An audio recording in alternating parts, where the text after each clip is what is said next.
We are live and in living color on another Thursday edition of the J Area Wrestling Show. My name is Jose Ramos Jr., welcoming you back to another live stream. Of course, you've seen the title of the video, you've seen the question that we're asking for today's stream, and that's who was the WWE's most overlooked star? What were some of the biggest names in the business that the WWE may have fumbled or just never really gave that opportunity for?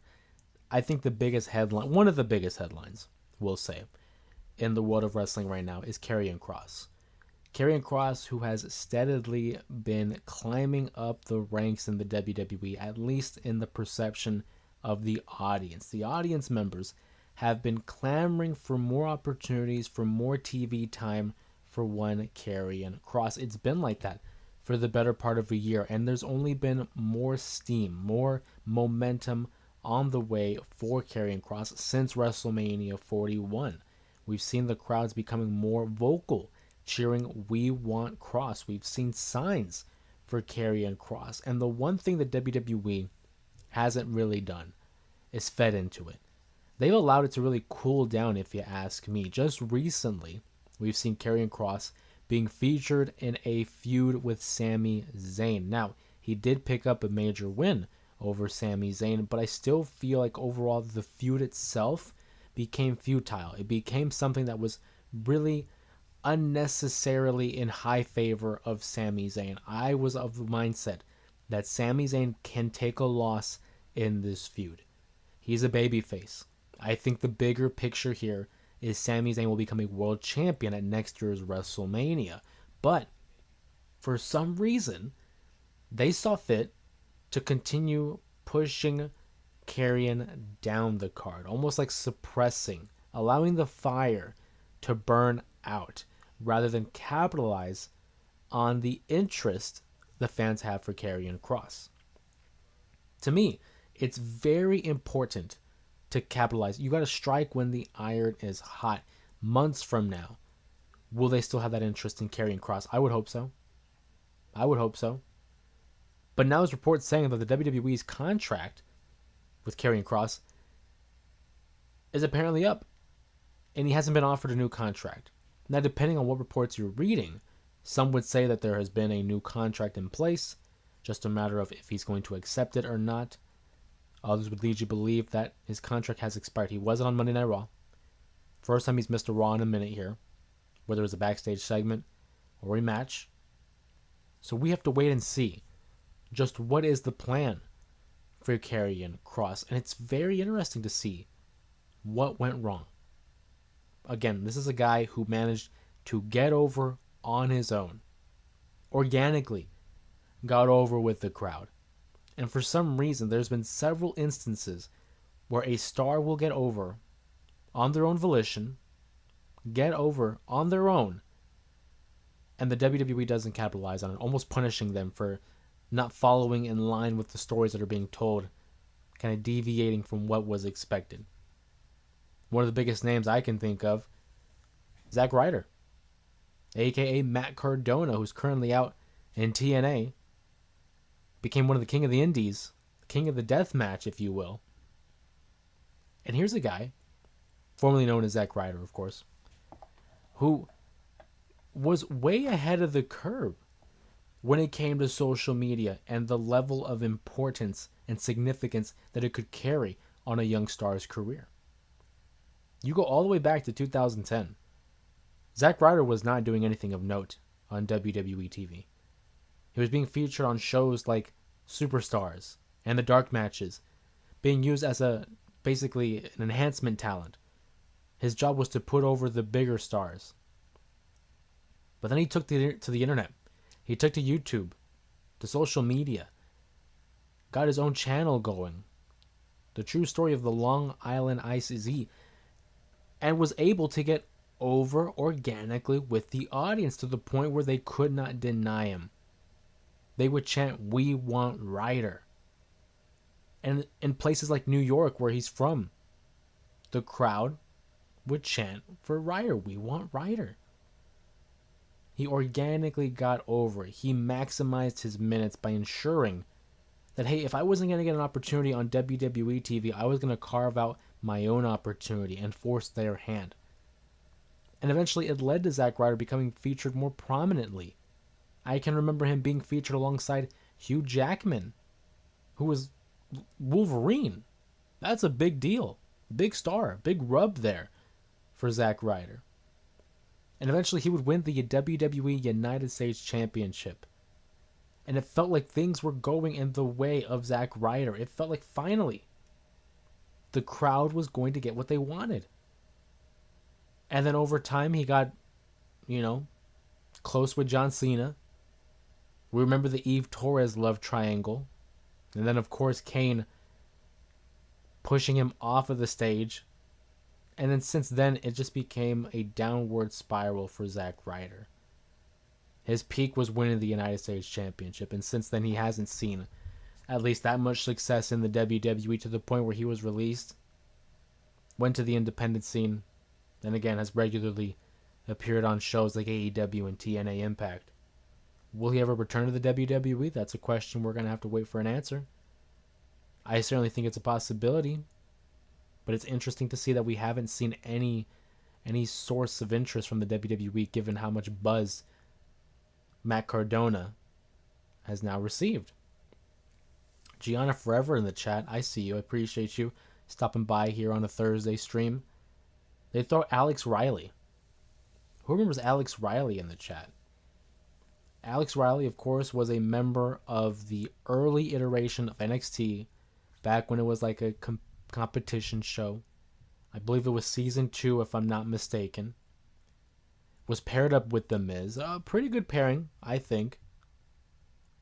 Represented a lot of the things that Vince would have liked. Had the look, had the body, had the potential. Had a great theme song, by the way. I'll give him credit. I believe it was Downstate who also did the Alex Riley theme song. You might know Downstate for music like Dolph Ziggler, The Miz, Cody Rhodes, of course. Nick Nemeth in TNA. Even Zack Ryder, a.k.a. Matt Cardona. But I digress. Never really got a big opportunity. He had a solid pairing with The Miz. And then eventually it was determined, hey, Alex Riley's going to grow away from The Miz, become a babyface. Biggest moment might have been at the Royal Rumble in 2012, where he entered number 3, I believe, and tried to throw out The Miz. Didn't work out in his favor. He was a little commentator for NXT as well, but again, never fed into it. Never did anything with him. And I should say, not everybody can be a star. Not everybody's going to be a main eventer. But I do think it's worth noting that, hey, at least give them that opportunity. Give them a shot, and see what happens. Not everyone's going to turn out to be the next Stone Cold or the next Roman Reigns or John Cena. But there's always that one star that can kind of break away from the pack if given that opportunity. I've always believed that even the darkest piece of coal put under the right amount of pressure can be the next diamond. And a lot of those instances we could have seen in the WWE, but just because of politicking, because of preference, because of favoritism, let's be real, people were not given opportunities. Muhammad says, hello, what's going on? Happy Thursday. I am doing well. Hopefully you're doing well. My friend, I'm glad that you can be here with us on another Thursday stream. John brings up a good point here. What happened to R-Truth? Dude, I try so hard to be unbiased, but it's like they didn't know what to do with Killings. They released Ron Killings, aka R-Truth, and apparently he wasn't in their plans. But again, the WWE audience, the fans, pro wrestling fans, not just WWE audience, but pro wrestling fans, they rallied around Truth. And they wanted him back because he was an important part of the show. We could always count on Truth to have some sort of entertainment. Whether it was a heel, babyface, enhancement talent, mid-card talent, didn't matter. You put him on any part of the show and you are guaranteed to get a reaction because of R-Truth. So when they finally listen to the audience, they bring him back on a great return. Money in the Bank. That was a great return from Truth. Shocked the audience. For someone like me who has been watching for a quarter of a century, it can be difficult to be genuinely surprised when you've seen essentially everything. But that Truth return, phenomenal. And then we go from there, and he has a feud with Aleister Black. And that's it. We haven't seen Truth since his last interaction with Aleister Black. That goes to show me that they really didn't have anything in line for him. Because when he returned, the next logical step would be to target John Cena. He did that, had his rematch, lost, and then from there on out, we haven't seen anything from Truth. Who I think, again, could qualify for today's video. Most overlooked star. People tend to forget. Ron Killings is a former NWA World Champion. A major star in the early days of TNA. But in the WWE, was never seen that way. Was never given that real opportunity. I thought this was going to be the opportunity. He had a short little stint as a main eventer maybe in 2011, challenging John Cena at Capital Punishment, teaming up with The Miz to form the Awesome Truth, and even got a main event match at some Survivor Series versus The Rock and John Cena. A huge milestone for Truth. But aside from that, you fast forward to 2025 and his feud with John Cena. Everything in between, not main event quality. And I think it is there for him. He has the athleticism. He's good on the mic. Has the charisma. Truth is one of those. Missed opportunity. But I will say, the career that he has been able to amass over the last near 30 years is Hall of Fame worthy. The moments with Truth. I mean, I would dare most wrestling fans, even casuals, to tell me they don't know Truth or they don't have a Truth memory. He's done that. His legacy is set. He will forever be remembered as one of the most entertaining wrestlers of all time. For me, in terms of comedy wrestling, he's up there. Him and Santino, by far, some of the greatest of all time. Muhammad asks, is it really true that all WWE stars are starting to walk? No, I haven't heard anything about them walking out. And I don't think that wouldn't affect them. I'll read the whole question in its entirety. Is it really true that all WWE stars are starting to walk out after the WWE and ESPN partnership? I have not heard anything that is remotely close to that. Now, again, granted, take it with a grain of salt because obviously I'm not on the inside. I'm just a fan like you and I. But I have not seen anything remotely close to that. And let's say I work for the WWE. Why would I walk out of the company? That doesn't affect them. It's affecting the fans. It is affecting the fans. Right now, it's a lucrative deal that the WWE has in place with ESPN. So if I'm a member of the roster, I want to be a part of that. I want to be a part of that exclusive deal. Maybe it allows more incentives for me as a performer. So I have not heard anything in any relation to them walking out. If there is something out there, please feel free to let us know in the chat. Muhammad also asks, maybe there wasn't no creative direction for Ron Killings, aka Truth. No, I think you're right. I think that was the point because Truth was released. So they brought him back not really having a plan in place because he was released. So now that they brought him back, they didn't have a long-term plan for Truth. And it was very evident in like the first month of his return. Hopefully, in this time of his absence, they can find something for him. Because that would be a shame. Because just as soon as the fire was getting hot, it's died out now. No one's talking about Truth. At least in terms of the WWE bubble, like in kayfabe. Nobody's talking about Truth. The only people talking about Truth are fans like you and I, who are fans of our Truth. So hopefully there's something for him. John asks, who gets in the Hall of Fame first, Batista or Cena? I'm thinking Cena. After this farewell tour, I would not be surprised if John Cena gets put in the Hall of Fame next year. As for Batista, that's a good question, man. He technically was going to go in the Hall of Fame in 2021, but pulled out because of scheduling conflicts after that. And He will go in the Hall of Fame eventually. I would think Cena goes in first, but I think either one is an excellent choice to headline. Sir Robert in the chat, what's going on, Robert? Vince would not have brought Killings back at all. The new regime may listen to the fans about booking. However, wait for the backlash from the fans next year with the ESPN deal. It's all money. It's all money. Muhammad, $29.99. I heard, yes, that is correct. $30 a month to keep up with the WWE's premium live event schedule. I think it's honestly ridiculous. $30 a month. We're basically going back to the pay-per-view model. You know, before the WWE Network, where it was like $9.99. Now it's $30 a month. I was talking about this with my family. $30 a month for the PLEs is ridiculous, I think. I will still support, as I have been, but $30 a month for a 5-match card is ridiculous. I just 5 matches is ridiculous for 30. The only thing I talked about with my brother and my mom about this, right? I'm a big sports fan. So if this new ESPN app includes other stuff, like from the NFL, the NBA, maybe a little MMA, boxing, if it provides more for me, then maybe the $30 is worth it. Because I look at Peacock, and yes, it is a better deal than $30 a month. Because right now I have the Peacock Premium, so I pay like $17 a month. This is including tax. I only use Peacock for the WWE. I don't really use it for anything else.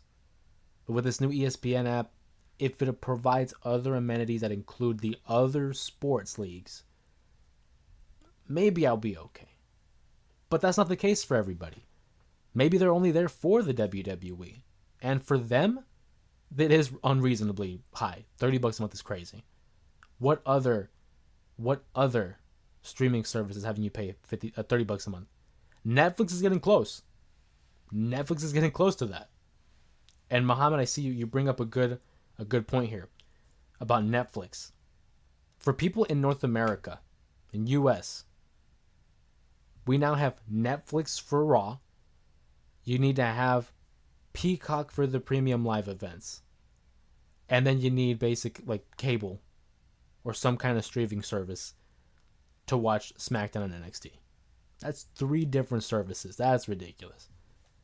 Add them all together, you're basically doing pay-per-views back in the 2000s. But it goes back to TKO. Sanford and I were talking about this too. Ever since TKO took over as the regime, it's become so much business, heavy. And I get it, it's a business. Absolutely. But at the same time, it's like, come on, man. As the consumers, you want to make it accessible for everybody. The more wrestling people can watch, the better for the product. $30 a month is a lot, dude. $30 is a lot. Batista and Cena might get inducted to the Hall of Fame. I don't think so. I think Batista and Cena are so big names, you want to spread that out. That's why you wouldn't put, like, for example, that's why you wouldn't put Shawn and The Undertaker on the same Hall of Fame class. They're so big names. Separate them, give them each their own year, I think. For the worse or for the better, for the TKO, in terms of content, it's good. It could be better. It's good. But in terms of advertisements, and again, the biggest thing is the freaking streaming services. It might be going for the worst, man. Dethroned by Eli. Oh, what's going on, Eli? Appreciate you for being here. We're talking, of course, who was the most overlooked star in the WWE. We started talking about the new ESPN deal. If you have any questions on that, please shoot them my way. Robert's back in the chat saying, sorry I'm late and redundant. Dude, don't even worry about it. Did you talk about Austin Theory? He was Vince's boy with that weird egg stuff. Austin Theory was a future world champion. This is a great point. No, I haven't gone to Austin Theory, but I think 100% Austin Theory is another guy who had all the tools, could talk, had the look, was a guy for Vince. But also, in NXT, when Triple H had the pen, he was there with the way. Johnny Gargano, Indy Hartwell, Candice LeRae, and he was an entertaining part of that group. I am surprised that we haven't done anything with Austin Theory. And now, they finally separate him and Waller. and it's to no fanfare. There's no news about it. If anything, he's injured and he has been removed from the internal roster. Now that means one of two things: either one, they gave up on Austin Theory, which I don't think is true, or he's going to be out for a while and they don't have anything for him. And I hope that when he does return, he goes after Grayson Waller and we feed a fuel, or we fuel a feud between these two, because you need to capitalize on them. And I think Theory can be a star. And he's super young. He still has a lot of time. But Theory, absolutely. Muhammad asks, can Ron Killings be a manager for the first time foreseeable future until WWE? I mean, but that would be the plan, right? Because it's like, if he's gonna be a manager, that would be their plans. You could in okay, I'll work with you here, Muhammad. What they could do, I don't think they'll do it, but what they could do, have him be a mouthpiece for someone, become a manager, try to, get someone else over, and maybe that person turns heel and it leads into a feud between Truth and that individual. I just don't know if that's the route to go, because they were treating him such as a credible threat to Cena. Do you want to demote him back to a manager? They could. But I don't know if that's the route I would take. But in a world where this would happen, it would make sense for him to be teamed up. Like for Carmelo Hayes, for example. I always use Carmelo Hayes as an option because that's another guy who I think should be getting more opportunities. But become a mouthpiece for Carmelo Hayes, and Carmelo Hayes becomes so good, he's like, you know what, I don't need you, Truth. He jumps Truth. Boom. There's a feud right there. And you can now use two of your most overlooked stars. Dethroned by Eli says, Theory will never be worked as a champion, nor will Cross. There's no money draw, although I'm a huge fan of Cross. It's the least they can do. I agree with you, Muhammad. It literally is the least they can do, and I don't even think they're going to do that. But anything is better than nothing, right? As for Eli, I feel like Theory would be a better option than Cross. Don't get me wrong, I like Cross. But Theory, again, has the youth, has the athleticism, I think he could have the following. And I also think we haven't seen him as a full babyface. I still think give him a shot as a babyface and let's see what he got.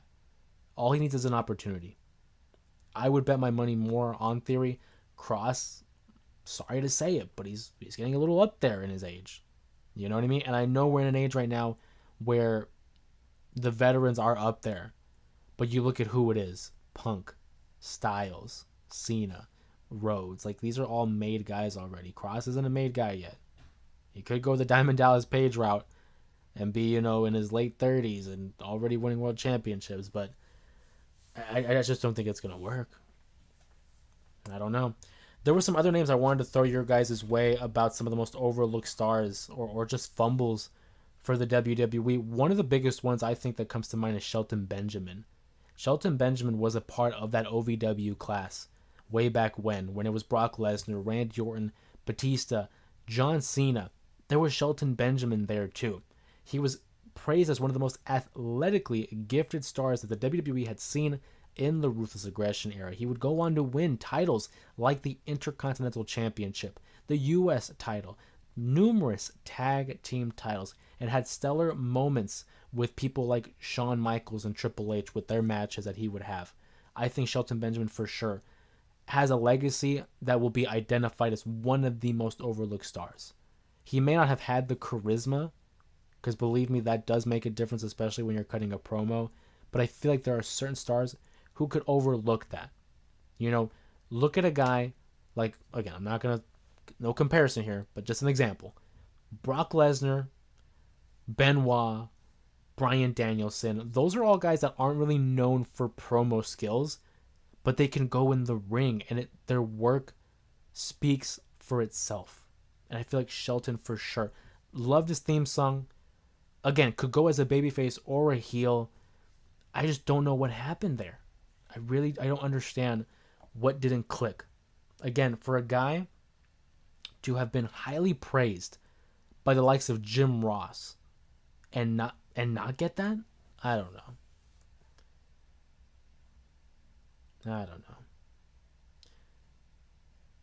Dethroned by Eli says Test would have been Test is a good one. And Test was primed for that opportunity back in '99. He was associated with the McMahon story, and he was going to marry Stephanie, but Triple H got in there, of course, as we remember that very infamous wedding. Test is another guy. Physically, I mean, just was a monster, was a beast. And it's like, in the day and age for Vince, that's what he looked for. But even with Vince, he didn't really get that much looks at. I mean, again, former Intercontinental Champion, Tag Team Champion, but never really broke through that ceiling. Tess is a great one. So Robert said, I agree. I love Benjamin Shelton. Shout out. Shout out to Robert. And now Shelton's in AEW as one half of the AEW Tag Team Champions with Bobby Lashley. You could make the argument Bobby Lashley as well, but it was difficult for me to include Lashley because he had already won the WWE title. Dethroned by Ellie says, even in 2003 with his updated look with Stacy, plus he was funny.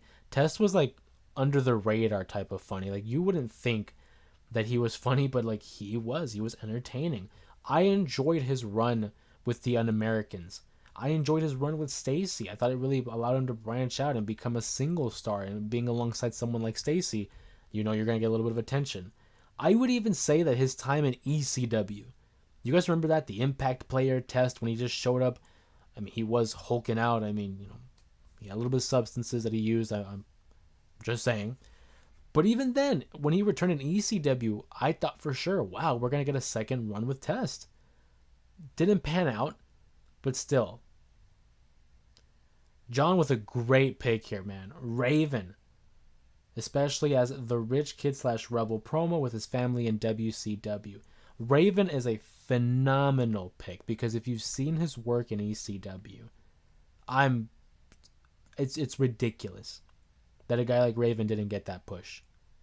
And it might be the Paul Heyman curse because a lot of times they would say that Paul Heyman, if he was very high on someone, people would immediately kind of get turned away from it. They would get a turn off because it's like, well, if he can't be that great.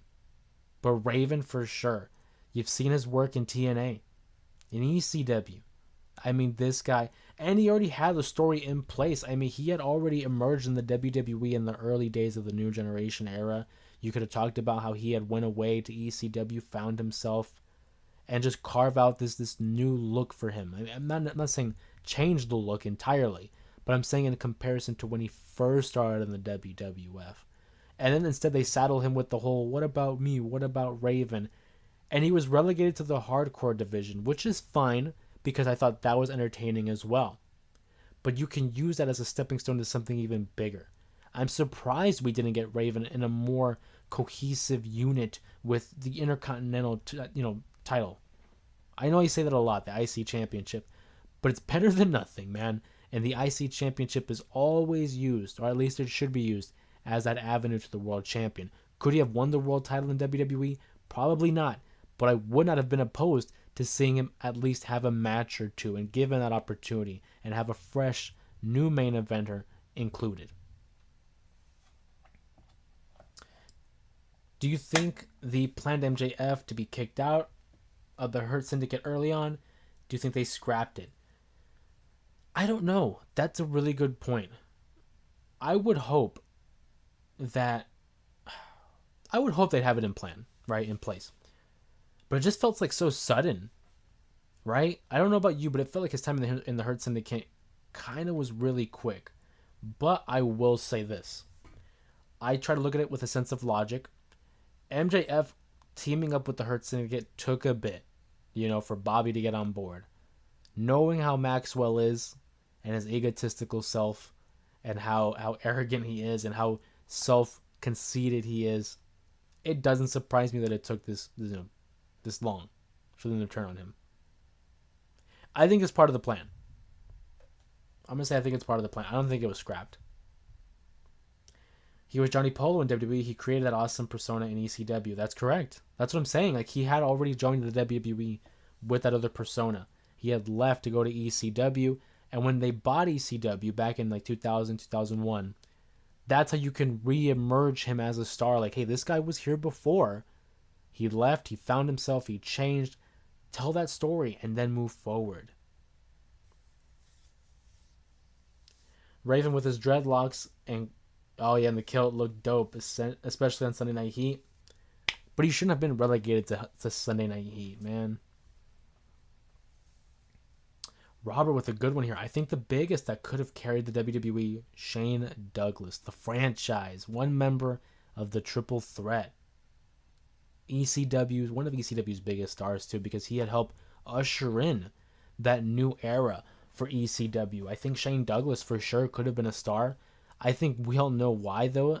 His his beef with the Clique and Shawn Michaels and Scott Hall, Kevin Nash, the Kid, that may have played a factor into it because they were so close with Vince. But I think certainly Shane Douglas could have been given the ball. He would not have joined after the invasion though, and I think that's one thing that kind of prevented. He went to TNA, entertaining there, but Shane Douglas is a good one.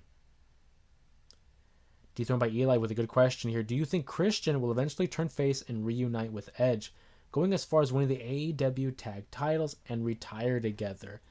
I think so. I think that's ultimately going to be the final moment for both Cope and Christian. I think Christian's a phenomenal heel. I think his work as a member of the patriarchy has been fantastic. I mean, this guy when he speaks, I listen. It's so good. It's so good. I grew up a massive Edge and Christian fan. When they split up, I was a big Edge fan. Loved the Rated R superstar. Loved his matches, loved his promos. But the older I get, the more in line I become with Christian. I don't know. Something about Christian's work, man. Whether it's the promos or in-ring stuff, the older I get, the more I love Christian. I do think we get an eventual team up between the two, whether it's reluctant or not. I think Christian and Edge team back up. Do they win the tag titles? I think it'd be a missed opportunity if they don't. Here's a team that have won the WWE tag titles, the World tag titles, have seen some of the biggest days back in the Attitude Era. Why would you not? If I'm Tony Khan and I look at the history of my tag team title lineage, why would I not want to have these two have a part of that? 50 years from now, if I'm Tony Khan, I want people to be able to associate Edge and Christian with AEW. Have them win the tag titles. I think pull the trigger on it. I think. Speaking of tag team champions in AEW, two recent names that I feel like the WWE overlooked and just did not give any opportunities to. Swerve Strickland, Keith Lee. The WWE had it, man, with Keith Lee. Had a great performance at Survivor Series where it was NXT versus Raw and SmackDown.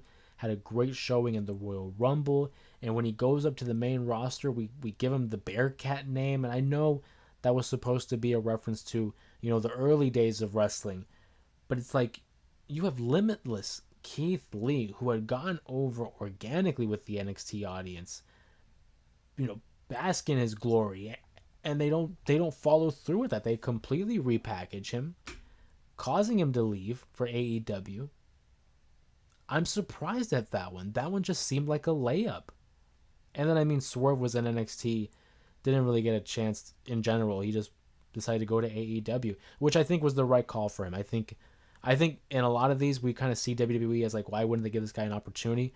But for Swerve, I think it was totally justified. Him going to AEW has done wonders for him. He is one of the top stars there, has already won their world championship, and is considered one of the faces of that company. So with Swerve, no complaints from me, but it is crazy to think that he was with the WWE at one point, and he might have just end up being a AEW lifer at this point. Robert says Keith Lee's weight issues and promos. Fair, but still. I just think there was something there with Keith Lee. We've talked a lot about, the men. But there have been some women out there too that I feel like have been overlooked. In the thumbnail, you've seen her. I think one of the greatest women's wrestling stars to ever step foot in a ring is Gail Kim.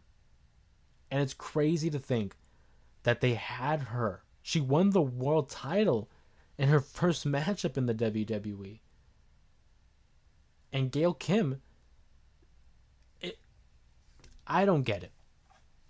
She goes to TNA, becomes a knockout champion, becomes one of the faces of the knockouts division, one of the best women's divisions in all of wrestling. Then comes back to the WWE. And again, little to nothing for her. I don't know if this is true. However, I do think that there might be an ounce of truth to it because it's Vince. There was a rumor going around that apparently Vince did not think the audience would find someone like Gail Kim, because she's Asian, attractive. And they would not push her. That's crazy. Number one, take away just attractiveness. Because I will say, Gail Kim, come on. I mean, if you guys have seen. But let's take another ring. Gail Kim could go. Her matches with Awesome Kong. I mean, dude, that in itself. And on top of Awesome Kong's another one who was Karma in the WWE for about a cup of coffee. Wasn't there for too long. Obviously, we know she had her pregnancy and, the unfortunate news that came afterwards about the miscarriage. But again, I feel like they could have done more with Karma. They could have done more with Awesome Kong. And those are two women stars that I'm very surprised that didn't get more of a look.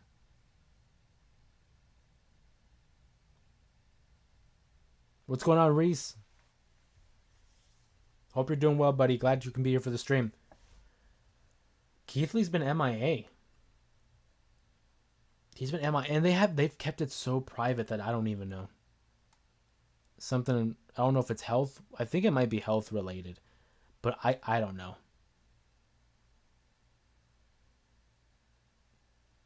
Pirate Paul Burchill, he was killed. That's funny. Wow, what a callback to Paul Burchill. I remember his entrance too, the way he was swinging on that rope, because Pirates of the Caribbean, or Caribbean, depending how you say it. That was such a big deal back in the 2000s, of course.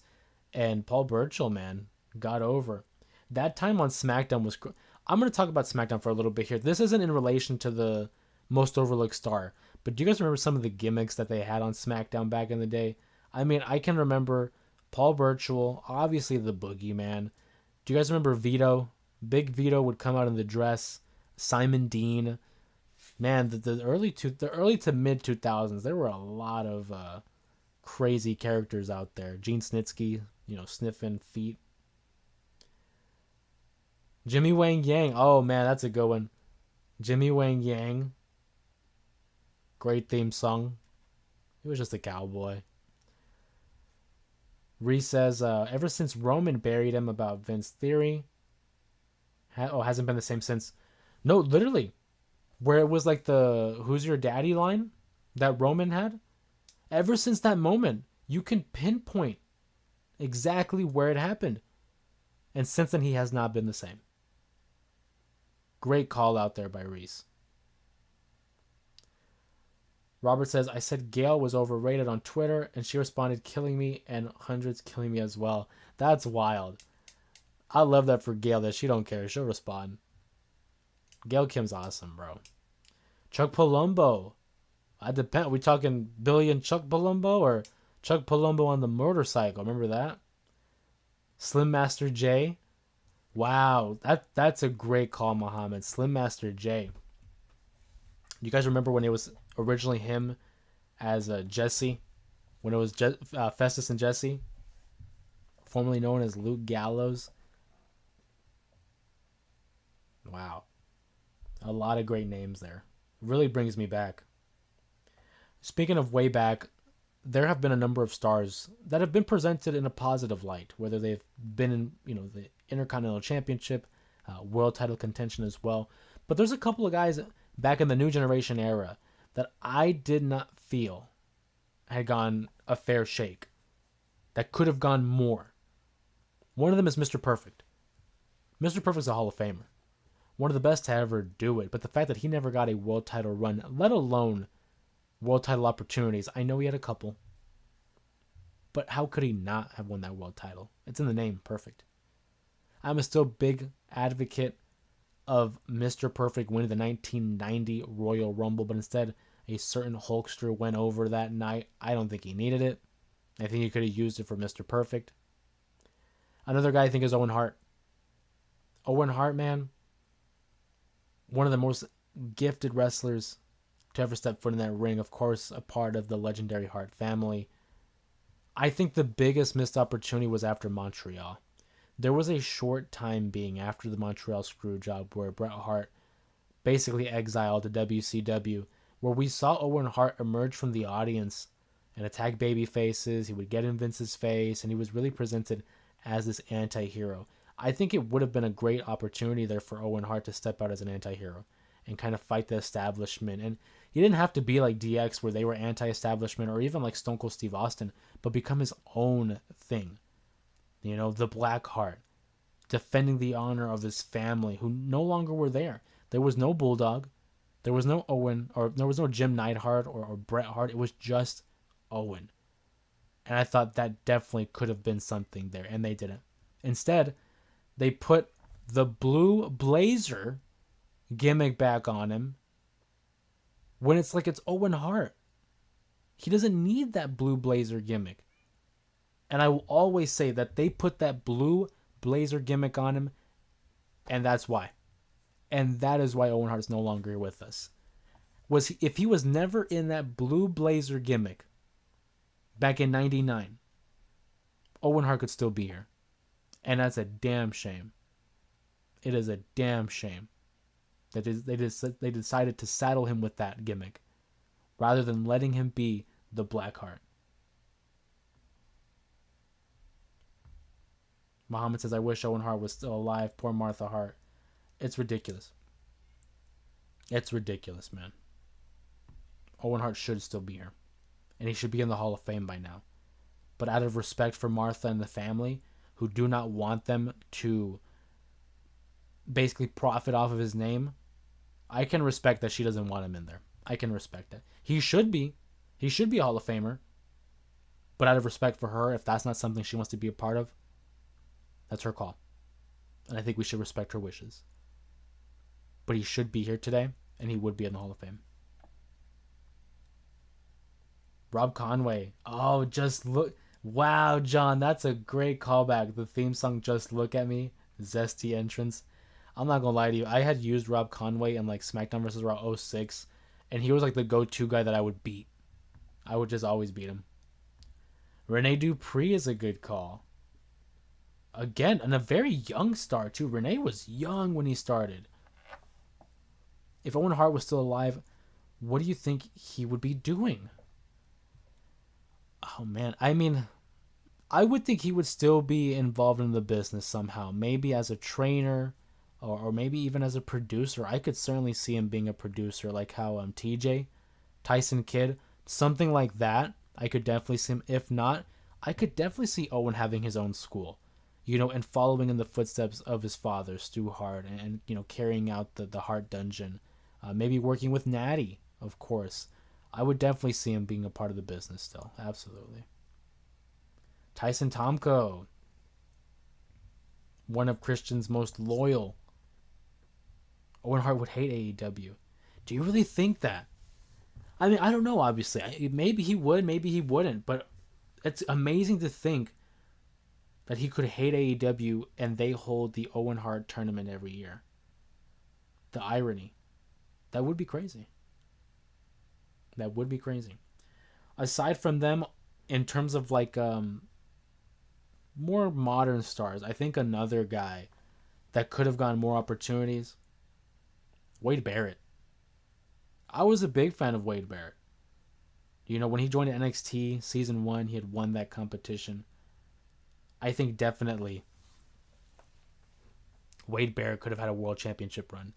They were touting him to be like the first ever, you know, a British-born world champion. Never got that opportunity. I mean, yeah, he fought for the championship every now and then, but never really got close to becoming a champion.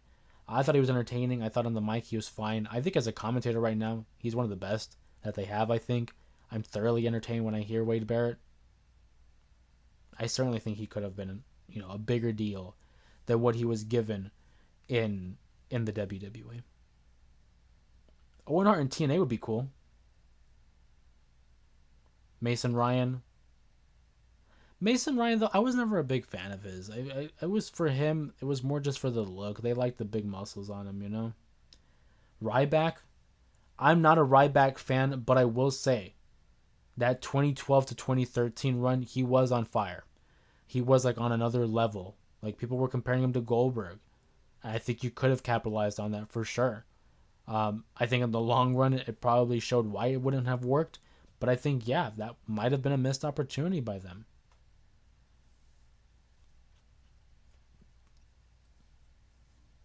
David Otunga's funny.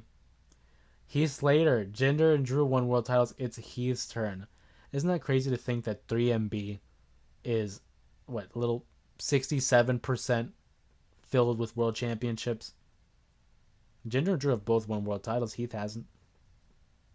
One last run. That would be crazy, though.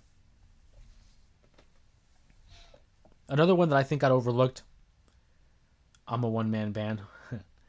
What about Ken Shamrock? Ken Shamrock, I mean, coming over from, the UFC, a credible star, I think. Got an IC title reign. Got even a world championship match against Shawn Michaels at In Your House D-Generation X in December of 97, but never really got close to winning that world title either. I think for sure he could have had an opportunity there. He was in TNA, had won the NWA championship, showcasing his skills over there, but not in the WWE. And I mean, one of the biggest ones. This might be the biggest star. I don't know if it's the biggest fumble or the biggest overlooked star or whatever, but this might be the most iconic star. Sting. What about Sting? Granted, he did get injured against Seth Rollins during their matchup at Night of Champions, but they didn't really... I don't think they did Sting justice. His debut was the peak of his run in the WWE. What a great debut at the Survivor Series. And he naturally went into a feud with Triple H at WrestleMania 31. Logically, that makes sense. Logically, it makes sense. I would have loved to have seen him win, but no, Triple H went over. Very WCW. But I still make the argument. That it should have been Taker. And I think a lot of people would agree with me on that, but they won't know how to book it. I think it would have been WrestleMania 31, Sting versus The Undertaker. Why? Because Triple H runs the WWE. Who does he trust? The Sheriff. The conscience of the WWE. The Undertaker defends his yard against Sting. You could have it blur that lines of kayfabe, where it's like, yes, Taker's the babyface and Triple H is the heel, but the level of respect that they have for one another over the course of their long and storied careers supersedes their personal biases. On top of that, The Undertaker, I don't even feel like is a traditional babyface. He could just beat anybody. Babyface, heel, tweener, doesn't matter. The Taker's the one guy I think you can plug into any feud and it'll just work. It should have been Taker versus Sting at 31. Didn't do it. And I think it would have worked because Taker had just lost the streak. So now it's like that level of aura around the streak where it's like, okay, he's probably going to win is gone. So now it's like, is Taker going to lose back to back? Is Sting going to lose his first match? Now, in retrospect, I can see why they wouldn't book that because you want to protect both. You don't want Taker to lose back to back. And at the same time, Sting's his first WrestleMania. But they had him lose anyway to Triple H. I would have booked it. And had Taker face Sting. That's kind of tough, though. Who would go over?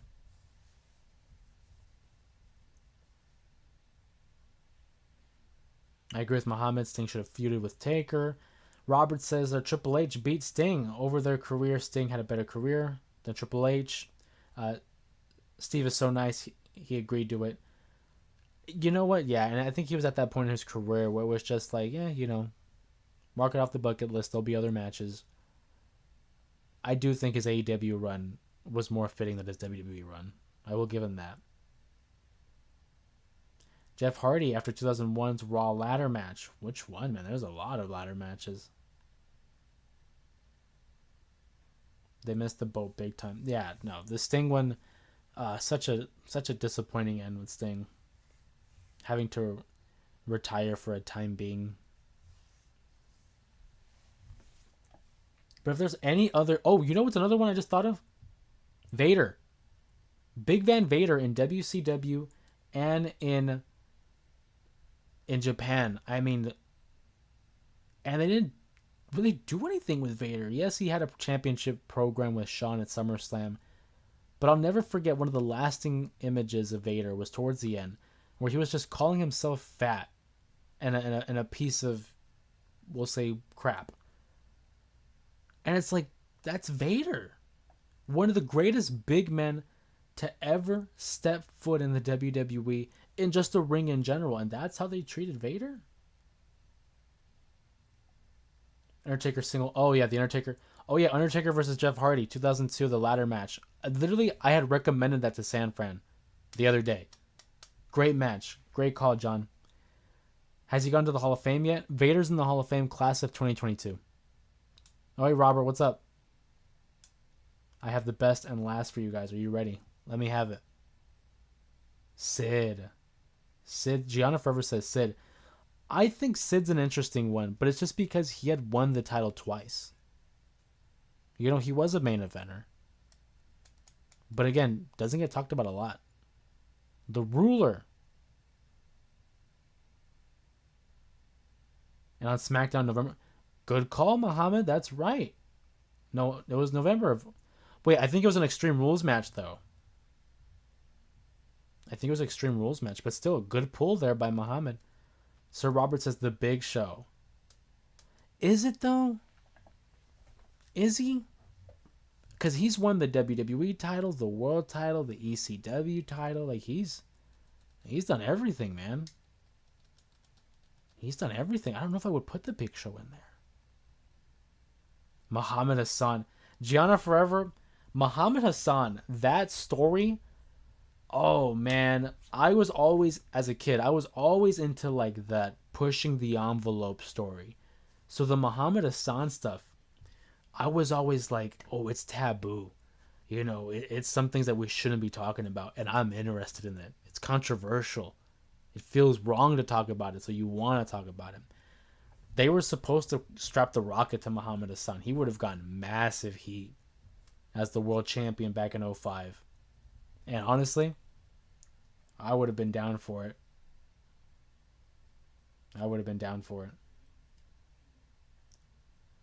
But again, that's on them too for booking. Maybe, okay, so in 2005, it was I believe it was June or July. There was a London bombing, and it happened to be the same day that Muhammad Hassan had attacked The Undertaker. And it caused a stir with UPN and basically calling for the cancellation of the Muhammad Hassan gimmick. If the WWE would have edited out maybe that attack, maybe it would have worked still for Muhammad Hassan. But him against Batista at SummerSlam 2005, think about this. I've talked about this ad nauseum. 2005 SummerSlam is such a pivotal point in my wrestling fandom. Muhammad Hassan beats Batista at that event. I do not know what the timeline would look like if that would have happened. John with a great pull. Ken Kennedy. How could I not talk about Ken Kennedy after I put him on the thumbnail? Mr. Kennedy was like that throwback heel, the cocky heel, could talk in the ring, was athletic, had everything, had all the tools to be a star, but it was just a litany of injuries that would prevent him from doing so. I can't even blame the WWE. He had the Money in the Bank contract in place, and he lost it because of an injury that wasn't even that bad, and he comes back. It was just bad circumstance with Kennedy. It's a damn shame. Ricochet on the WWE was kind of overlooked to me. No, I'm with you, Reese. I agree with you. I think Ricochet is a great choice here. The only thing that was holding him back was his promo skills. But even then, I think in today's day and age, you could get around that. You can get around the promos as long as you're still good in the ring. I was never a Kozlov guy. But sure, I mean, I suppose. Gianna Forever says LA Knight. There's still a chance for LA Knight. There's still a chance here. You know, I don't want to give hope on him yet. Kennedy gave birth to the Rated R superstar. I don't know about that. I feel like he was already the Rated R superstar before that. If anything, he helped give the nickname the Ultimate Opportunist. Kennedy's firing was very complex and complicated. Yeah. Again, one of the biggest what ifs was Mr. Kennedy. Orlando Jordan? Sure. But they didn't really do much with him to begin with, so I don't know how overlooked it would have been. But yeah, I think you can include Jordan on that.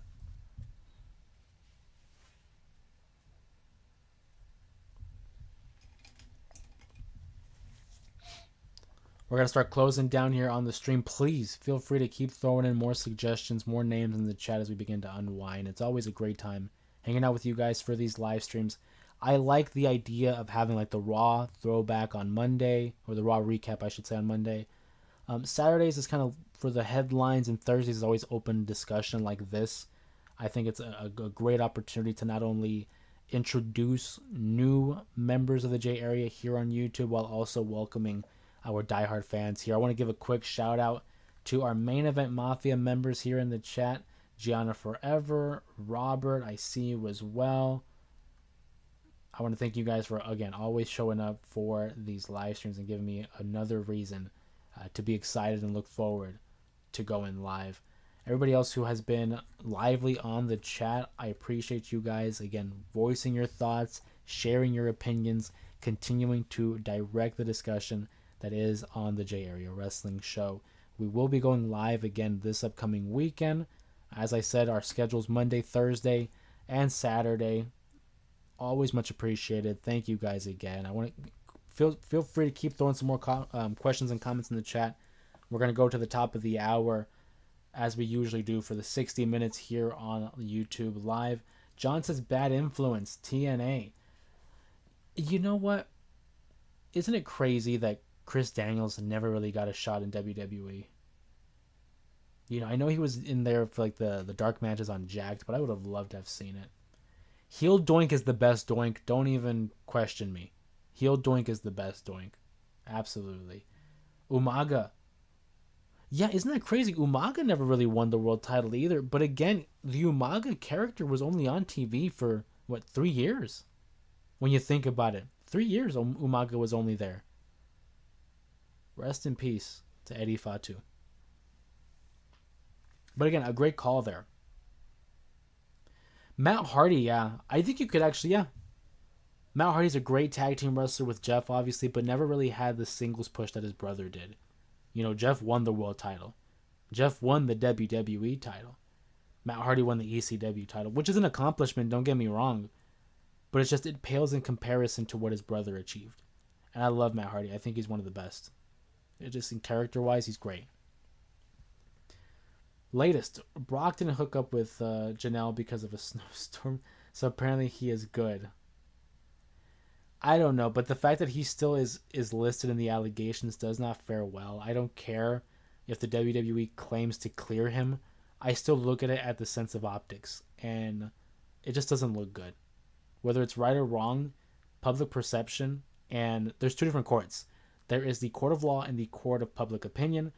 If he is declared innocent, and, you know, of all allegations in the court of law, good for him. But the court of public opinion still carries a lot of weight, and I don't think it's going to be a great reception for Brock Lesnar. Of course, that's just me speaking. Maybe the casual wrestling fan doesn't care, and they're just going to go with the show. And I understand that, but I think we all have our own opinions on the situation, and that's okay. We all are entitled to our opinions.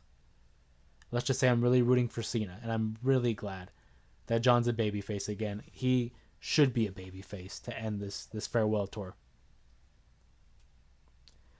Matt Hardy was never the WWE champion or world champion. That's correct. He won the ECW title. Jeff Hardy won the WWE and the world title. But Matt only won the ECW title. That's correct. He is a former TNA champion. Give him his respect there. Okay, guys.